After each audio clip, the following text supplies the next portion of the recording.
निताय है गौरा है, निताय है गौरा है, निताय है गौरा है।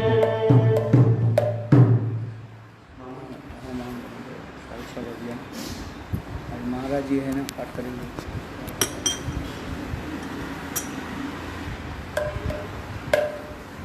हरे कृष्ण कृष्ण कृष्ण हरे हरे, हरे राम राम राम हरे हरे। हरे कृष्ण कृष्ण कृष्ण कृष्ण हरे हरे, हरे राम राम राम हरे हरे। हरे कृष्ण कृष्ण कृष्ण कृष्ण हरे हरे, हरे राम राम राम हरे हरे। हरे कृष्ण कृष्ण कृष्ण कृष्ण हरे हरे, हरे राम राम राम हरे हरे। हरे कृष्ण कृष्ण कृष्ण कृष्ण हरे हरे, हरे राम राम राम हरे हरे। हरे कृष्ण कृष्ण कृष्ण हरे हरे, हरे राम राम राम हरे हरे। जय सचिनंदन गौर हरे, सचिनंदन जय गौर हरे, जय सचिनंदन जय गौर हरे, सचिनंदन जय गौर हरे। गुरुदेव गुरुदेव गुरुदेव गुरुदेव जय जय गुरुदेव, गुरुदेव गुरुदेव गुरुदेव।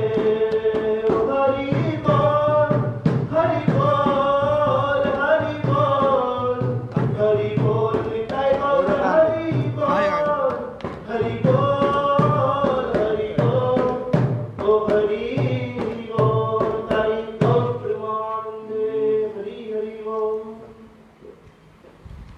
ॐ अज्ञानतिमिरान्धस्य ज्ञानाञ्जनशलाकया चक्षुर्मिलितं येन तस्मै श्रीगुरवे नमः। गुरवे गौरचन्द्राय राधिकायै तदालये, कृष्णाय कृष्णभक्ताय तद्भक्ताय नमो नमः। वाञ्छाकल्पतरुभ्यश्च कृपा सिन्धुभ्येव च पतितानां पावनेभ्यो वैष्णवेभ्यो नमो नमः।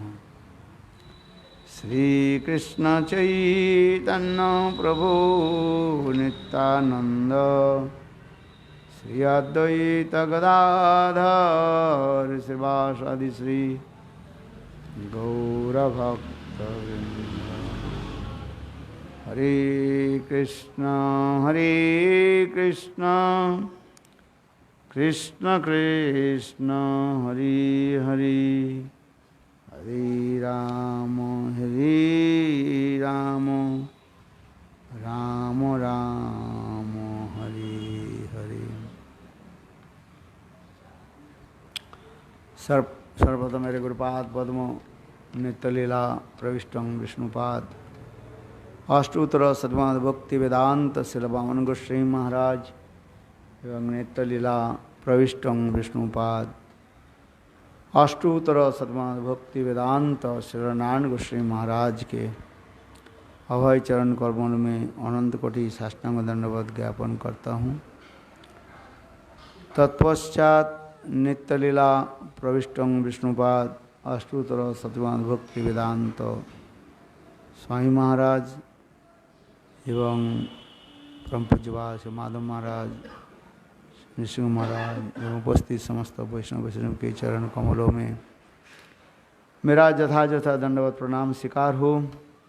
आज एकादशी महातिथि है। आज हम इस प्रेम संपूर्ण ग्रंथों के जो है समापन भी करेंगे। यद्यपि समापन नहीं होता है तथापि इस ग्रंथों के जो है आज समाप्त करेंगे। या हम लोग इस प्रेम संपुट के विषय वस्तु में हम लोग श्रवण किया था। ये देवांगना वेशधारी कृष्ण श्रीमती राधा जी के निकट जो प्रमाण चाहती हैं, क्या प्रमाण चाहती हैं? ये दोनों यदि एक दूसरे के अत्यधिक स्मरण करने भी यदि किसी समय गुरुजनों की पराधीनतावशत अथवा दैवात दैत्य आगमन के कारण अथवा किसी अन्य कारण से विघ्नवशत तुम्हारा मिलन नहीं होता है तो हमें यह मेरा कोई विवाद नहीं है। हे सखी, हे मदिराक्षी, हे मदमत्त नेत्र वाली, यदि तुम गुरुजन के घर में उनके भय से संकुचित होकर अपने प्रियतम श्री कृष्ण के अपने समीप बुला नहीं रह पाते हो, तब तुम संग ही दुरस्थित उनके समीप अभिसार करती हो और अपने मुख के लिए भी, ये अपने सुख के लिए भी कभी कभी उनके आगमन की इच्छा नहीं करते हो। यह मैं उत्तम रूप से जानती हूँ। तथापि हे सखी, हे कृष्ण प्रिय, मेरे अनुरोध वशत केवल एक बार श्री कृष्ण का स्मरण करो। वे यहाँ पधारे तो हम उसको देखकर खुशी हो जाऊंगी, मेरा भी सुख होगी। दिवांगना कारी है।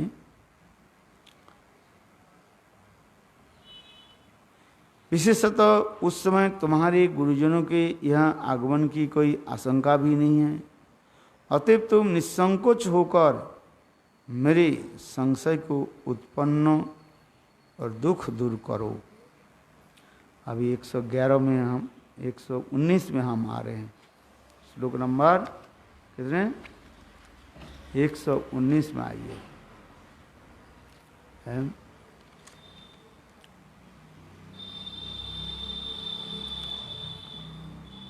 देवांगना वेशधारी श्री कृष्ण के द्वारा इस प्रकार प्रार्थना किए जाने पर वृषभानु दुलारी श्री राधिका युक्तिपूर्वक बोलने लगी, हे सखी, मुझे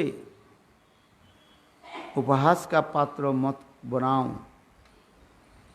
तुमने तो कुछ कहा, यदि मैं यह बन न सके तो मेरा ही प्रेम ही लज्जित हो जाएगी और मेरा चिरकाल तक दुख रहेंगे। तुमने जो कहा ये उनको स्मरण करके यहाँ पर प्रकट कराओ। यदि मैं उनकी प्रकट नहीं करा पाऊंगी तो मेरा लज्जा तो होगी और साथ ही साथ चिरकाल तक मैं दुखी रहूंगी।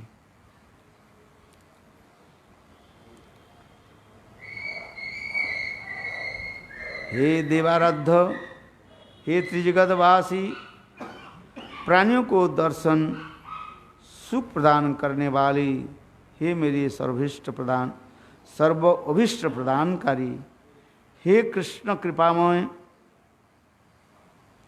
हे पद्मिनेश, हे सत्य मिथ्या सभी के साक्षी स्वरूप आप हैं।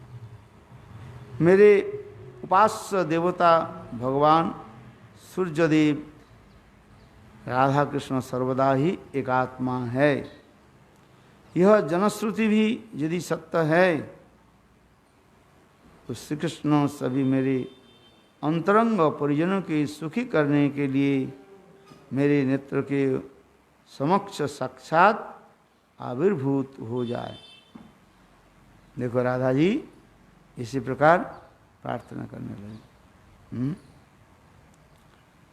ये आप तो आंख बंद करके मानो राधा जी यही स्तुति करने लगे। ये हे पद्मिनीश, हे सत्य मिथ्या, सभी के साक्षी स्वरूप है भगवान। सत्य मिथ्या के साक्षी रूप है नहीं कि परमात्मा के रूप में। आप झूठ भी बोले सच भी बोले, स्वयं भगवान परमात्मा के रूप में हैं, सुपर सोल के रूप में सभी तो विराजमान है। कण कण में सर्वत्र भगवान ही तो विराजमान है। अनर अनियान महतो महियान, बृहद रूप में अनुरूप में वो सभी तो जगह में रहते हैं। ऐसे कई स्थान नहीं है जहाँ पर भगवान विराजमान नहीं है। आप तो साक्षी रूप हो। हे मेरे उपास्य देवता श्री भगवान सूर्यदेव,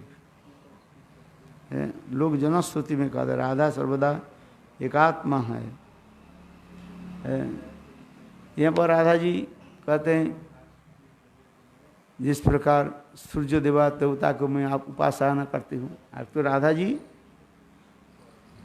लोक लीला के लिए सूर्य देवता की उपासना करते हैं, सूर्य पूजन के लिए जाते हैं।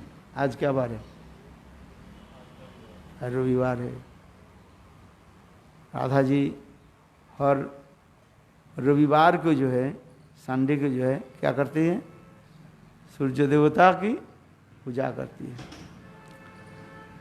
वास्तव रूप में वो सूर्य और कोई नहीं है, स्वयं कृष्ण ही है। वहीं पर सूर्य के रूप में ही प्रकाशित होती है। क्योंकि शास्त्र में लिखा गया एकांतिक जो भक्त होते हैं, एक साधारण एकांतिक ही भक्त लिखा है, ना पूजिबे अन्न देव देवा, चैतन्य चरितामृत में लिखा है। जो एकांतिक जो भक्त जो होते हैं, एकांतिक बने एक निष्ठा परायण है, वो अपने इष्ट देव राधा गोविंद के छोड़ करके किसी देव देवी की वो पूजा नहीं करेंगे, वरं आग में जल करके शरीर को त्याग दे देंगे। है किंतु कथापि अन्य देव देवी मंदिर में भी वो प्रवेश नहीं करेंगे। जैसे रामानुज संप्रदाय में ऐसे विधान है। एकमात्र विष्णु देवता छोड़ करके है किसी देव देवी के वो प्रणाम तक भी नहीं करेंगे, ना जाएंगे उनके पास। शास्त्र में ऐसे अनेकों वर्णन है जो कहा गया। इसके किस लिए कहा गया? उनके निष्ठा के लिए है। फिर शास्त्र में भी कहा गया हरिरिवो सदारद्ध सर्वदेवी सरेश्वर इतरी ब्रह्मरुद्रद्दा नावज्ञा कदाचन। हरि के सर्वश्रेष्ठ जानो, हरिरेव सदारद्ध सर्वदेव सरेश्वर, समस्त देवता के वो ईश्वर माने कंट्रोलर, इसलिए उसके नाम केशव भी कहा गया। आप लोग ने श्रवण किया, केशव शब्द के अर्थ जो है ब्रह्मा और शिव आदि देवताओं की भी वो प्रणम्य है, अर्थात शिव देवता आदि के कंट्रोल करने वाले हैं। शिव आदि जितने भी देव देवियाँ हैं जिनकी चरण कमल में है, उनके समस्त जो है स्तव स्तुति आदि नौछावर करते हैं। ऐसे केशव अथवा माधुर्य रस में क्या बोलते हैं? केश बदनाति राधा इति केश, जिन्होंने रसिकता के साथ श्रृंगार बड़ में जब राधा जी स्वाधीन भक्ति का नायिका के भाव प्रकाश किया, उस समय कृष्ण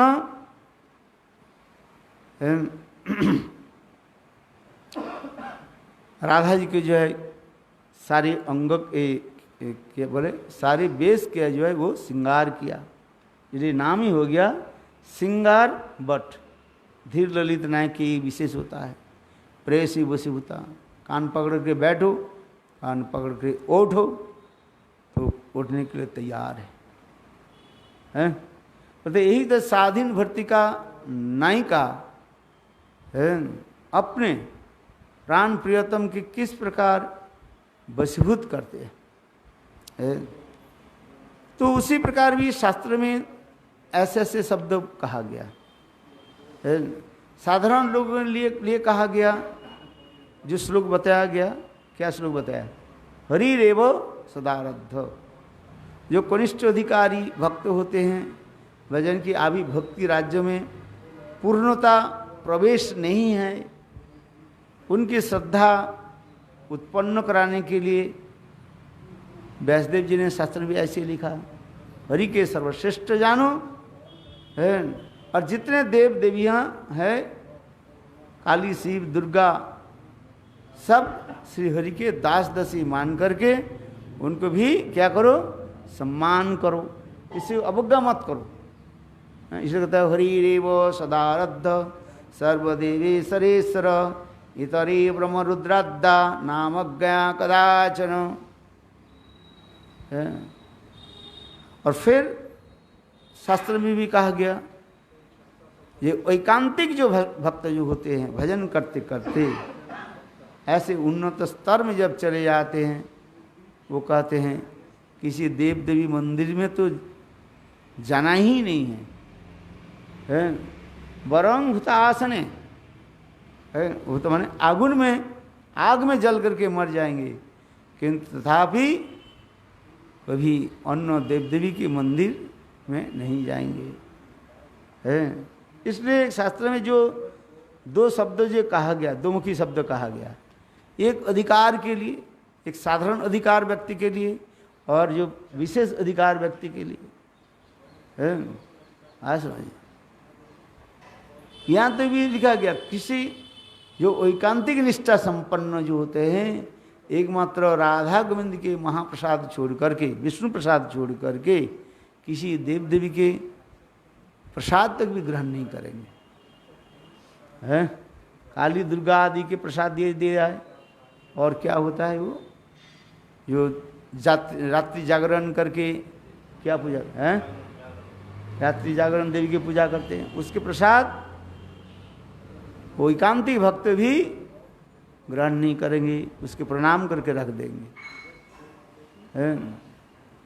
किंतु जब तुम्हारे एकांतिकता नहीं हो रहा है, एकनिष्ठता नहीं है, तब कहते हैं अच्छा ठीक है, करो, सम्मान करते रहो। तो उसी प्रकार यहाँ पर भी कह रहे हैं,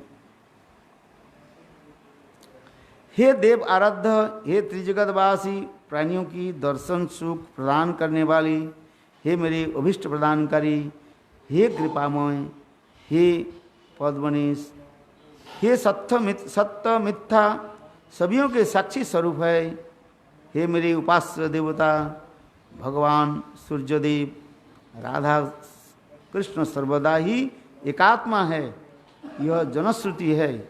यदि यह सत्य है तो मेरे श्री कृष्ण अभी मेरे अंतरंग परिजनों की सुख करने के लिए मेरे नेत्र के समीप साक्षात आविर्भूत हो। राधा जी कार्य हैं, तो राधा जी के उपास्य देव कौन बता रहे हैं? कौन? सूर्यदेव। यही सूर्यदेव नहीं है, वो स्वयं सूर्यदेव कृष्ण जो है। इसलिए गायत्री मंत्र में हम लोग जो आराधना करते हैं, ओम भूर्भुवस्सुः तत्सवितुर्वरेण्यम है। सवितु शब्द अर्थ होता है सूर्य है, सूर्य की भी वरेण्य जो है, सूर्य के वरेण्य माने सूर्य के भी उपासित है। वो कौन है? वरेण्य श्याम सुंदर कृष्ण, जितने भी देव देविया है। देवस्य धीमहि है, वह देवता को मैं ध्यान कर दूँ। भर्गो देवस्य, देवस्य भर्गो, ये समस्त संस्कृत में बहुत कुछ व्याख्या है ये वास्तव रूप में उस जगत में जो सूर्य आदि देवता की कहा गया है वो समस्त है कौन? स्वयं कृष्ण ही अपराकृत चित जगत गोलोक वृंदावन में ही अचिंत शक्ति के द्वारा ये अनेकों स्वरूप में प्रकाशित हो रहे हैं कि कृष्ण के कहा जाता है अद्वय ज्ञान परतत्व है, एक होते हुए पर भी अनंत स्वरूप में प्रकाशित होकर के लीला माधुर्य को जो है प्रकाशित करते हैं, आनंद प्रदान आदि करते हैं। वहीं पर भी चंद्रमा है, सूर्य भी है, जैसे काल मैंने कहा था। वहीं पर भी अनेकों प्रकार के पशु पक्षी भी है, सब है वहाँ पर। इस जगत में जो कुछ आप देख रहे हैं सब उस जगत में विराजमान है, किंतु वो सब भगवान की अचिंत शक्ति के द्वारा वो सब कृष्ण लीला के अनुकूल कार्य है। जत्किंचित तिनगुल्म किकट मुखम गोष्ठे समस्ति तत् सर्वानंद मुकुंद दैत लीला अनुकूलं परम शास्त्रे स्फुटमित नष्टित जांच्या ब्रह्मादिवी सस्पृहीनो मदियं तया वंदती। हमारे रघुनाथ दास गोस्वामी करें अपरागित दिव्य जो वृंदावन, अभी जो वृंदावन दर्शन कर रहे हैं इसे कहा जाता है दृश्यमान धाम कहा जाता है। जब कृष्ण जोग माया के द्वारा ब्रह्मा के एक दिन में दापर के अंत में जब अपने सपरिकर के लेकर के लीला आदि करते हैं, उसके उस लीला को जो प्रकट करते हैं उसके कहा जाता है क्या? प्रकट लीला। और ये अप्रकट जो लीला प्रकट धाम व प्रकट लीला कहा जाता है। और अप्रकट गोलोक वृंदावन धाम में नित्य जो लीला हो रही है, इसलिए अप्रकट धाम और प्रकट धाम और दृश्यमान प्रकाश। इसलिए यहाँ पर राधा जी कह रही हैं, हे कृष्ण मेरे अंतरंग परिजनों की सुख करने के लिए मेरे नेत्र के समक्ष आप साक्षात आविर्भूत हो। ऐसे कहकर विषभानुनंदिनी श्रीमती राधिका दोनों नेत्र के बंद करके अपने कंत श्री कृष्ण का ध्यान करने लगी है। वे जब जोगिनी के भांति इंद्रिय वृत्तियों के संयत करके मौन मुद्रा धारण कर बैठ गई, उसी समय कृष्ण ने सहसा स्त्री वेश परित्याग कर अपने परिचित सभी सखियों की भ्रुकुटित संकेत द्वारा इंगित करके अपने पक्ष में कर लिया और तथा प्रेस की बारंबार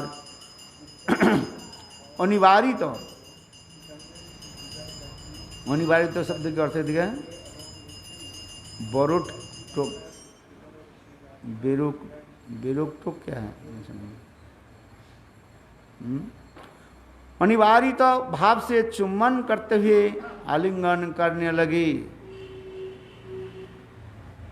कृष्ण उस समय ने क्या की, माने देवांगना जो स्त्री वेश धारण करके राधा जी के पास जो बैठी हुई थी, और राधा जी जब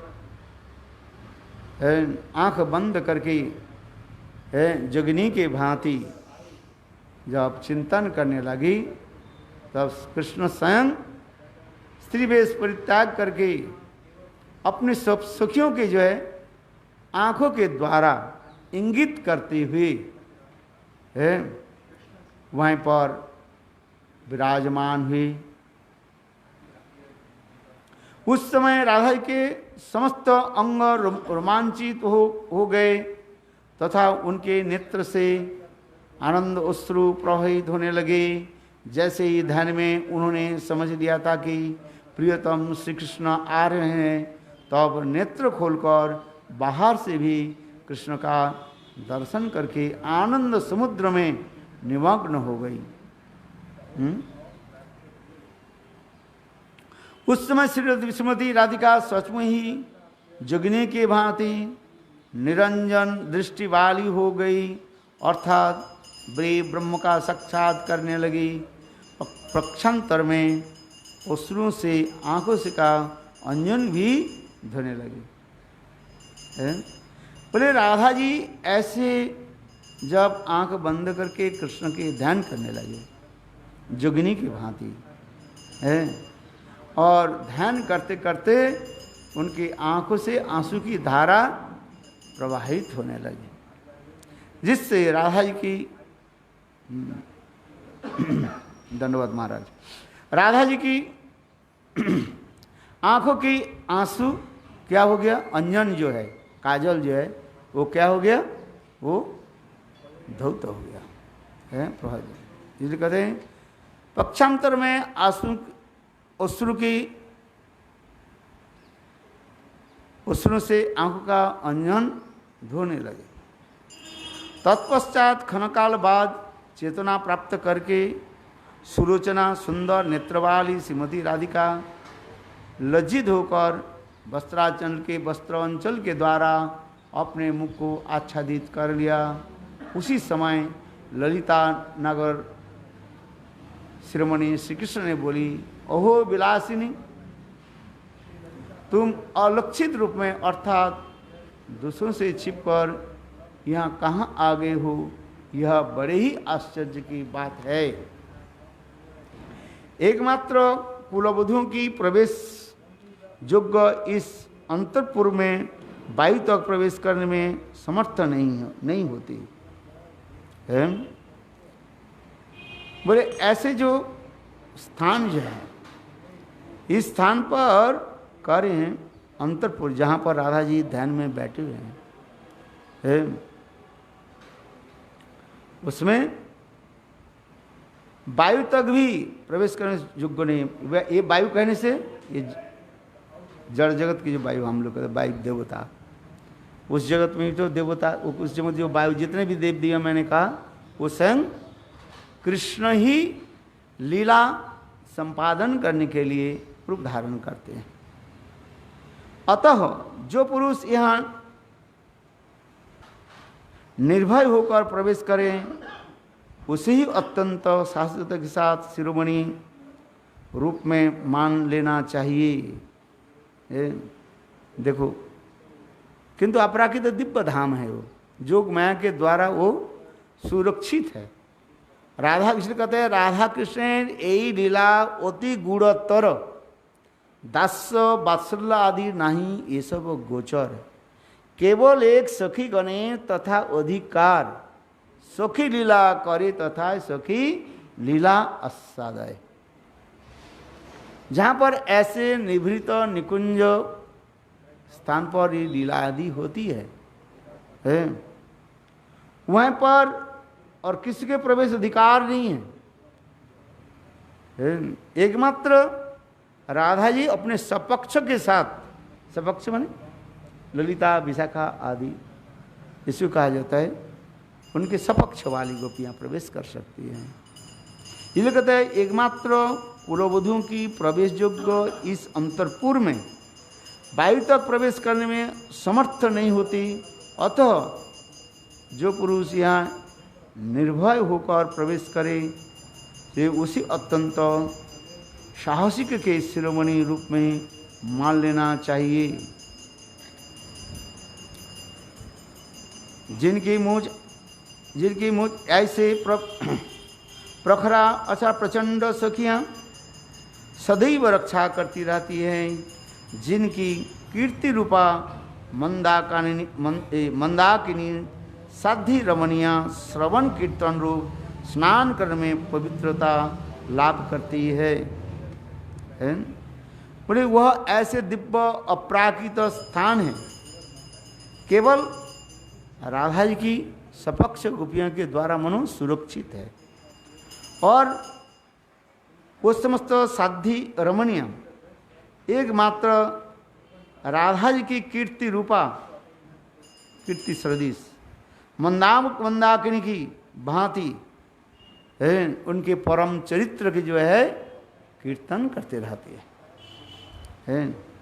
महाप्रभु की लीला में भी तो दिखाया गया, महाप्रभु जब श्रीवास ठाकुर के आंगन में जब कीर्तन करते थे, कई लोगों के प्रवेश अधिकार नहीं दिया गया पहले है। महाप्रभु बस श्रीवास ठाकुर के घर में दरवाजा बंद करके केवल अपने स्वगोष्ठी को लेकर के ही कीर्तन करते थे।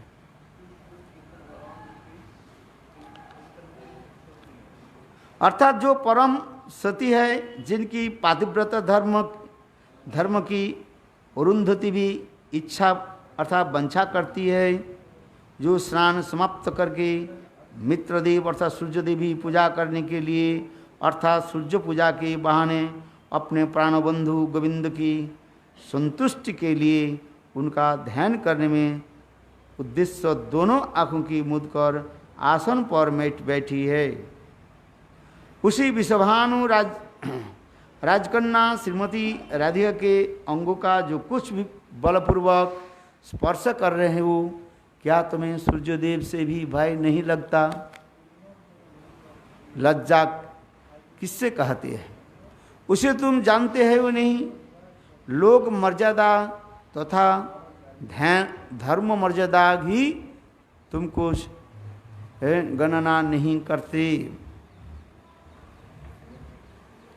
हे माधव, आर्या, जटिला और वह क्रोधी पति के घर में भी नहीं है। ये लीला कहाँ पर हो रही है? जावट में, अपने श्रीमती राधे की गृह की आंगन में। इसलिए कह रहे हैं उनके सास जटिला, वह क्रोधी, वह भी नहीं है। और उनके नामधारी जो पति, क्या नाम है,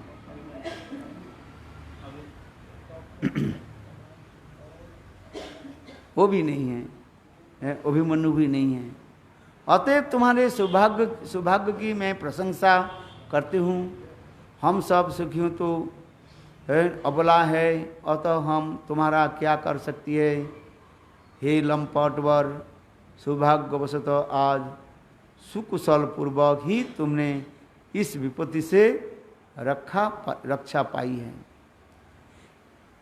यह ललिता के श्रेष्ठ वचन पूर्वक कथा और अभिप्राय ध्वनित होता है। हे कृष्ण, इस समय राधे के पास जटिला तथा क्रोधी उनके पति घर में नहीं है। मैं उनकी सखी हूँ और सदैव इसके सुख की अभिलाषा करती हूँ। अतएव तुम बिना किसी संकोच के सखी राधा जी के साथ विहार करो।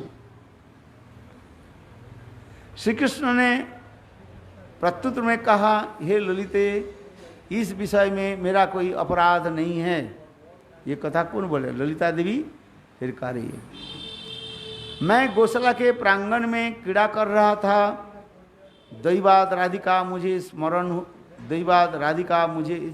स्मरण हो आया। तदंतर कोई देवता ही मुझे यहाँ पर लेकर के आए हैं।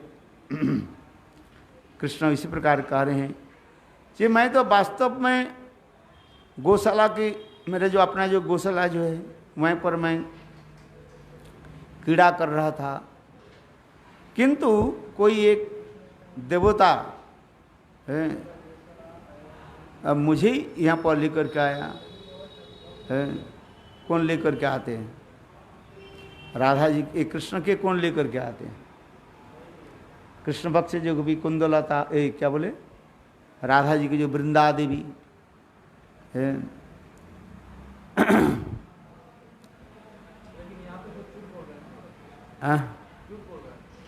वह हो गया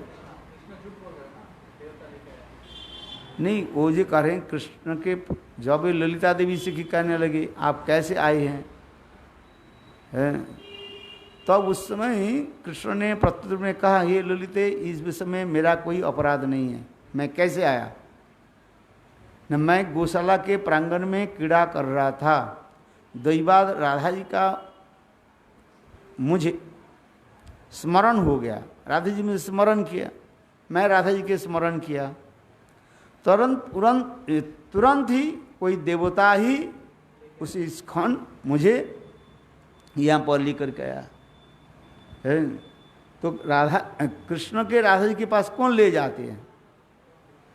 वृंदा देवी के कार्य है।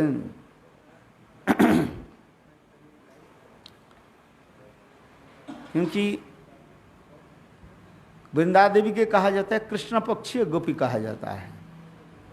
शास्त्र में जो विचार दिखाया, वृंदा देवी के क्या कहा जाता है?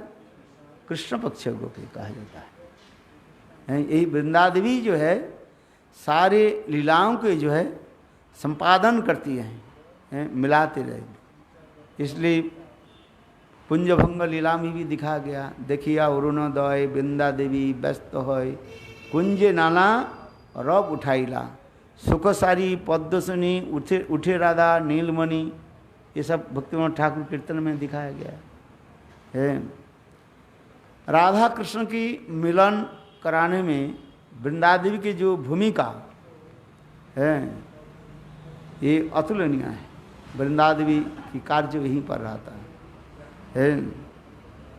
आज में अपरागित चित्त जगत में एक जोगमाया, वृंदा देवी और पूर्णमासी, यद्यपि तीनों ही एक ही है, किंतु कार्य में अलग अलग दिखाते हैं। वृंदा देवी जो है माधुर्य रस में ये कार्य आदि करते रहते हैं, राधा कृष्ण के मिलन में निवृत्त और निकुंज लीला में प्रवेश कराते हैं। श्री राधा जी बोली, सखी ललिते यह देवी इस समय कहाँ है? मेरे स्मरण मात्र से इस कृष्ण यहाँ आगमन किया है, यह देखकर मेरे द्वारा पूर्व कथित वचनों में उसे विश्वास हुआ है कि नहीं? वो तो है तो कृष्ण ही थे। जो देवांगना कौन थे ऐसे वास्तव में? वो तो कृष्ण ही थे। इसलिए जब देवांगना की रूप छोड़ करके जब कृष्ण के रूप में प्रकट हुई, तब राधा जी देख करके ललिता से बोली, हे ललिता। ललिता बोली, तुम दोनों के मिलन देखकर यह देवी संशय रहित हो गई, अतः उनकी मन पीड़ा दूर हो गई। इस समय वह इस घर में ही विराजमान हो रही है तथा यह विराजित होकर हमारी ही हर्ष विधान कर रहे हैं। अब ललिता बोली, तुम लोग जैसे देवी कह रही हो, मुझे भी उसका परिचय प्रदान करो। ललिता से इसका कोई उत्तर न पाकर पुनः श्री कृष्ण कहने लगी, अहो समझ गया, सौभाग्यवशतः आज अति अल्प समय में ही मैं तुम्हारी धूर्तता समझ गया हूँ। किसी सिद्धरमणी अथवा किसी आकाशचारिणी देवी का तुम्हारे इस घर पर आगमन हुआ होगा। कृष्ण इस प्रकार कहते जा रहे हैं। और तुम्हारे सखी राधा रानी की उससे कोई सिद्ध मंत्र सीखकर मुझे, जो भी किसी के भी वशीभूत नहीं होता, उसे भी वशीभूत कर लिया तथा बलपूर्वक प्रतिदिन मुझे आकर्षण करके मुझे यह दास बनाना चाहती है।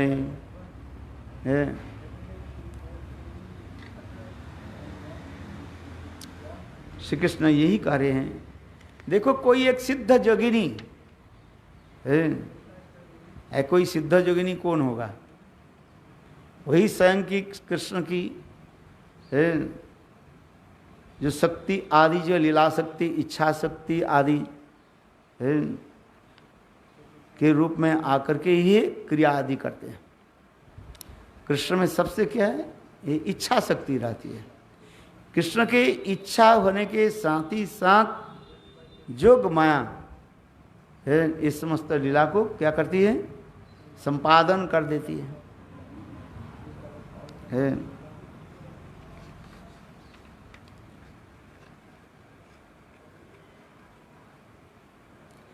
हे राधे, ये देवी मुझे भी कोई एक मंत्र प्रदान करें। अरे भामिनी, मुझे मंत्र दिलाने में तुम मेरी सहायता करो। अति उत्कंठा के साथ मैं तुम्हारे शरणागत हुआ है। तब मुझे किसी निर्जन स्थान में ले जाकर अपने शिष्य बना लो। है? कैसे बोल रहे हैं?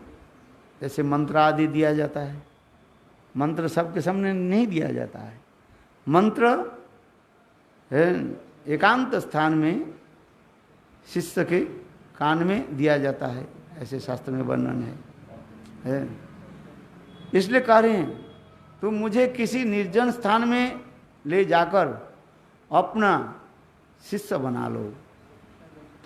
राधा जी बोली, सिद्ध ज्ञानविद तुम्हारे वंशी तो अत्यधिक शोभायुक्त रूप में तुम्हारे हाथ में ही विराजमान है।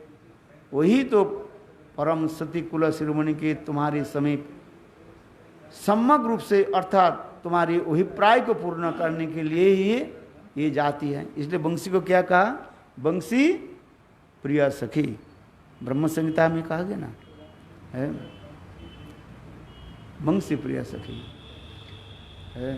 काल कहा था दूती, दो प्रकार के दूती होता है। एक होता है आप्त दूती और एक होता है स्वयं दूती। श्री कृष्ण ने उत्तर दिया, तुम लोग जब वंशी को चुरा लेते हो तो उस समय मेरे पास और क्या उपाय होगा? अतएव वंशी द्वारा मेरा कार्य सर्वदा पूर्ण नहीं होता है। समझे? गोपियाँ क्या कर लेती है? कृष्ण की कभी कभी वंशी चोरी कर लेते हैं, हरण कर लेती है। इसी का वंशी हरण लीला भी शास्त्र में वर्णन है।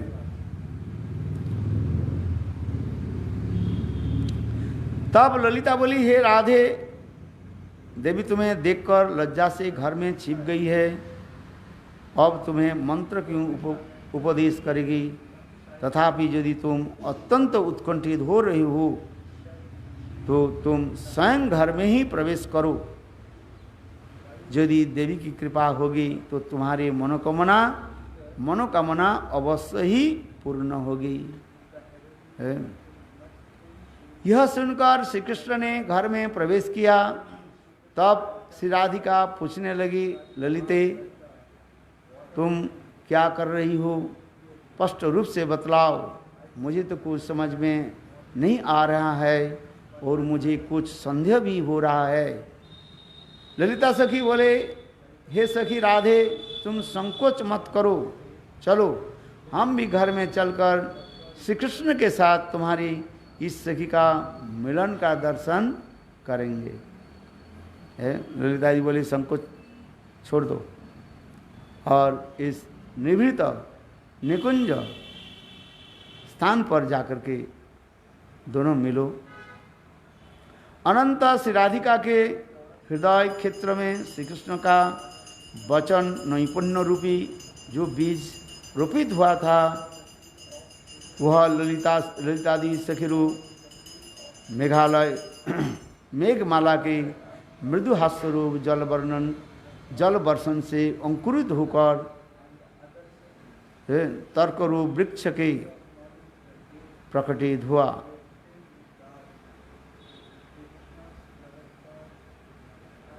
फिर भी वृक्ष ने अत्यंत ज्ञान रूप अत्यंत रसपूर्ण फल को प्रसव किया। इसका अभिप्राय है कि श्री कृष्ण द्वारा देवी से मंत्र ग्रहण पूर्वक वाक्य में चातुर्य से राधा के हृदय में जो संदेह उठा था, सखियों के द्वारा हास्य द्वारा वह और भी घनीभूत हो गया। फिर भी राधिका अपने हृदय में बहुत तर्क वितर्क के बाद जब कुछ समझ गई, इस घटना को माध्यम से करोड़ों प्राणी का उपेक्षा श्रेष्ठ श्री कृष्ण के साथ अपना मिलन हुआ जानकर ये परम आनंदित हुए। अभी समाप्त होने वाला। तत्पश्चात ललिता सखी बोले, हे देवी, तो इस स्थानों से अंतर्हित हो गई है अथवा बाहर चली गई है, हम लोग शीघ्र ही उसे ढूंढने के लिए जा रही है? मंत्र देने के बाद क्या करते हैं? गुरु उस एकांत स्थान में बाहर आ जाते हैं अथवा शिष्य बाहर चले जाते हैं। वास्तव में गुरु मंत्र लेने की बात, गुरु से मंत्र लेने की तो यही प्रधान है। सर्व समक्ष में गुरु मंत्र नहीं दिया जाता है। इसलिए कहते हैं जब मंत्र अभी प्राप्त ही कर लिया तब और रहने की क्या जरूरत है? ठीक है। तत्पश्चात ललिता बोली, हाँ तैयार करो, कहाँ आरती के। ललिता बोली वे दोनों ही तो स्थान में अंतरित हो गई है अथवा बाहर चली गए, हम लोग शीघ्र ही उन्हें ढूंढने के लिए जा रही हैं। हे सखी राधे, तुम स्वयं ही इस मंत्र का उपदेश करके कृष्ण के आनंदित करो, क्योंकि जहाँ पर राधा कृष्ण के ऐसे निवृत्त कुंज में व निवृत्त स्थान में ये सब लीला आदि होती है, तब प्राणपृष्ठ सखियाँ ललिता आदि ये सब नहीं रहते हैं, जिसके कहा जाता है रमन विहार कहा जाता है। रमन विहार में ये सब नहीं रह सकते हैं। कौन रहेंगे? केवल राधा कृष्ण ही रहेगा। और वो समस्त कुछ विशेष विशेष मंजरियाँ भी रह सकती है, अथवा कहीं कहीं जो है वो मंजरियाँ भी उस कुंज से बाहर आकर के कुंज की वो क्या बोले छोटे छोटे जो झरोखे जो होते हैं उससे ही उन दोनों के मिलन रस दर्शन आदि करते हैं। इसलिए कह रहे हैं, राधा जी ललिता भी कह रहे हैं, तुम स्वयं ही इस मंत्र का उपदेश करके कृष्ण के आनंदित करो। यह कहकर सखियाँ शीघ्र ही उस स्थान से प्रस्थान कर गई, चली गई। उस समय श्री राधा कृष्ण दोनों ही प्रेम रूप संपुट के भीतर अर्थात प्रेम से उदित बहुत प्रकार के विलास रूप रत्न राशि के द्वारा विभूषित होकर कोटि कोटि कंदर्पों का पराजित करने लगे। इस अधिक आश्चर्य का विषय नहीं है, क्योंकि साधु भक्तजन उन जुगल किशोर राधा कृष्ण की चरण कमल की सेवा प्राप्त करने के लिए ही उन समस्त केली रत्नों को श्रवण कीर्तन तथा चिंतन आदि के द्वारा परम आनंद प्राप्त कर सकेंगे और सतत ही कामना को पराजित कर सकेंगे। बोले ऐसे अपरागित दिव्य कथा को कोई यदि शुद्ध चित्त से निर्मल चित्त से श्रवण करे, चिंतन करे, कीर्तन करे तो अति शीघ्र ही काम को पराजित करके राधा गोविंद की लीला रस में वही स्वयं ही प्रवेश करेंगे। जिसमें श्रीमद् भागवत में अंतिम श्लोक में रासगीता की रासलीला की अंतिम श्लोक में क्या लिखे? विकृतं ब्रजबुधु इदंच विष्णु श्रद्धान्वितो अनुसुन्नाद वर्णेत अथ भक्तिं परांग भगवती पथिलभ्य कामं हृद्रोगं आसु अपीनति अचिरेन धीर। है तो इसी श्लोक की यहाँ पर भी जवनिका माने अंतिम कथा को भी वर्णन करते जा रहे हैं। जवनिका जानते हो, नाटक जब समाप्त हो जाता है तब एक पर्दा डाल दिया जाता है, बोले आज नाटक समाप्त हो गया है। ठीक उसी प्रकार यहाँ पर ग्रंथकार वर्णन कर रहे हैं। ये ऐसे राधा कृष्ण की समस्त केली रत्न श्रवण विलास आदि जो है, जिससे तो श्री कृष्णदास कविराज गोस्वामी और क्या बोले विश्वनाथ चक्रवर्ती पाद जो दोनों ग्रंथ जो प्रकाश किया है, जिसको कहा जाता है गोविंद लीलामृत और श्री कृष्ण भावनामृत ग्रंथ। गौर गोविंद लीला सुनय गले शिला। है गौर गोविंद की लीला कथाओं को जो है इसी प्रकार शुद्ध चित्त से यानी संशय रहित होकर के, यहाँ शुद्ध चित्त माने किसी प्रकार संदेह नहीं रख करके, है अत्यंत धीर स्थिर होकर के गुरुमुख से है और इस कथा को श्रवण करें। तात्पर्य यह है कि अपराकित लीलारस का आस्वादन प्राप्त होने पर प्राकृत भोग लालसा हृदय में नहीं रह सकेगी।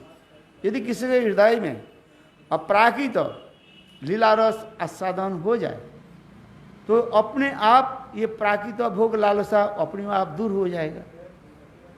है यद्यपि राधा कृष्ण की प्रेम क्रीड़ा आदि देखने में प्राकृतिक जगत में स्त्री पुरुषों की भांति दिखाई पड़ता है, किंतु वास्तव रूप में वो संपूर्ण रूप से वो विपरीत है। हाँ समझे। किंतु उस जगत में काम शब्द का है, प्रेमी शब्द है, और उस जगत में प्रेम शब्द का है, काम शब्द है। समझ में नहीं, वाक्य की उसी प्रकार कहा जाता है। इसलिए कहते प्रेम ही वो गोपा रामानाम काम ही भी मित्त भी धियते। ये उस जगत में काम ही प्रेम स्वरूप ही है। वो कम धातु से काम शब्द निष्पन्न हुआ है। काम माने कम शब्द के अर्थ होता है वासना। इस जगत में केवल इंद्रिय तत्पर होने के नाते उस वासना काम रूप में दिखाई पड़ता है, और चित्त जगत में वो समस्त क्रिया आदि जो है वो सब कृष्ण इंद्रिय तत्पर है। देखने में एक जैसे लगते हैं किंतु वास्तव रूप में वो एक नहीं है। हम जितने भी कहें, आप जितने भी श्रवण करें, समझना बहुत कठिन है। इस जगत में जो स्त्री पुरुषों की जो काम विकार आदि जो कुछ भी क्रिया आदि दिखाते हैं, किंतु उस जगत में ऐसे वास्तव रूप में ऐसे नहीं है, किंतु उसे समझाए कैसे लोगों के, है? इसलिए उस जगत में सब प्रेममय है। सब उस जगत में सब ऐसे माधुर्य चित्त आकर्षण चिन्मय वस्तु है वो। इसलिए कह रहे हैं, तात्पर्य यह है कि अपराकृत लीलारस का आस्वादन प्राप्त होने पर प्राकृत भोग लालसा हृदय में नहीं रह सकेगी। लीलारस को आस्वादन ही चित्त नित्य काल निमग्न रहेगा। देह इंद्रियादि की शुद्ध बुद्ध पानी का तग भी अवकाश तो नहीं रहेगा। है यहाँ पर हमारे श्रील विश्वनाथ चक्रवर्ती पाद वर्णन करते जा रहे हैं। अरे किया कि नहीं, कहाँ गए? 7:30 हो गया ना। 1606 शताब्द में फाल्गुन मास में राधा कुंड तथा श्याम कुंड के तट पर अवस्थित श्रील रूप गोस्वामी पाद के वचन माधुर्यामृत के पान से परिपुष्ट किसी एक जन द्वारा श्री राधा कृष्ण का संबंध के यह प्रेम संपुट काव्य प्रकाशित हुआ है।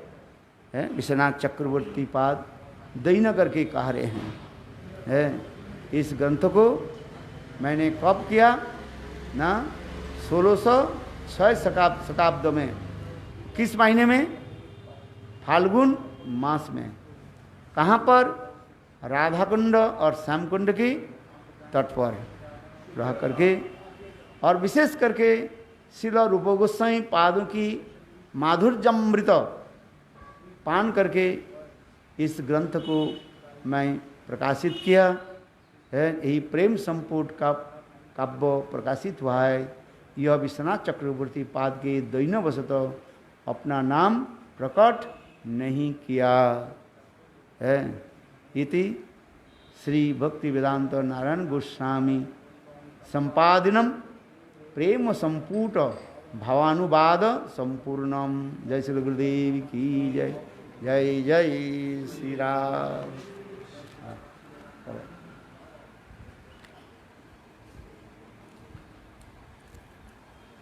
वृंदा देवी कहाँ गए? महाराज आ गए कि नहीं?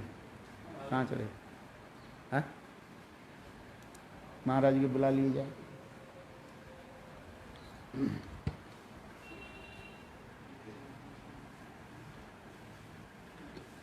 आज एकादशी तिथि भी है, रविवार भी हो गया। इंदिरा एकादशी है। इंदिरा